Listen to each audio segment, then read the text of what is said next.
Good evening, County Commissioners. My name is Michael George, living 20815 Wolf Trap Street in Lexington, Park. In June of 2002, I completed the Criminal Justice Program at the James A. Force Career and Technology Center. I began my career with the St. Mary's County Sheriff's Office 11 years ago at the age of 18. The first 2 years as a correctional officer at the detention center, and the remaining 9 years as the deputy sheriff. On February 26, 2014, I was fired from the Sheriff's Office for my extended sick leave and inability to return to work. While I was working on September 29, 2012, another deputy and I responded to a call in reference to a disturbance. Upon our arrival, an individual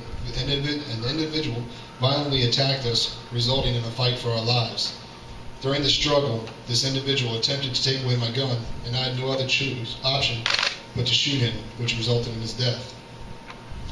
After being cleared administratively, I returned to work for 3 months and began having physical and psychological problems dealing with the shooting. After realizing I could not effectively perform my duties while trying to cope with these issues on my own, I requested assistance, which led to my reassignment from road patrol to administrative leave.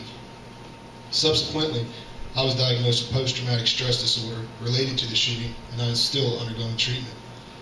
St. Mary's County employee policy allows an employee with a work-related injury up to 6 months with a possibility of an additional 6-month extension to return to work. For county employees such as myself who have suffered a traumatic injury, it is likely to take more than 1 year to return to work. While nearing the deadline, all the medical professionals involved in my case were all in agreement that I was not ready to return to work. Without the medical professionals' approval to return to work, I had no alternative but to apply for the disability retirement. That medical retirement was denied on the basis that the county felt there was a possibility that I could get better with more time.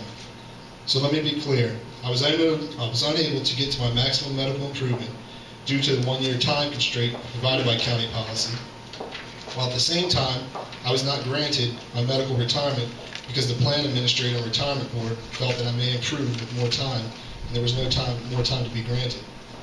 Subsequently, county government human resources advised me that I had 3 remaining options: 1, return to work; 2, resign; or 3, be fired. In order for me to return to work, a doctor would have to perform a fitness for duty examination to determine if I could or could not return. The Sheriff's Office advised me that I would be scheduled for a fitness for duty examination. However, that exam never took place and my employment was terminated. As I'm sure you're aware, there are many veterans who have returned home from fighting wars overseas and have been diagnosed with PTSD. Similar to the American soldier, police officers are on the front line defending our homeland and likewise can suffer from the same disorder. It's hard to say these words out loud, but I have to take a man's life. The man was a mentally ill military veteran. Quite simply, 1 year was not enough time for me to come to terms with that. As it stands, the current policy does not provide the necessary time needed for a serious injured county employee to return to work. I'm here tonight asking you to change this policy to help employees such as myself who have been injured in the performance of their duties. I would also deeply appreciate your consideration to reinstate my county employment and allow me to complete my treatment.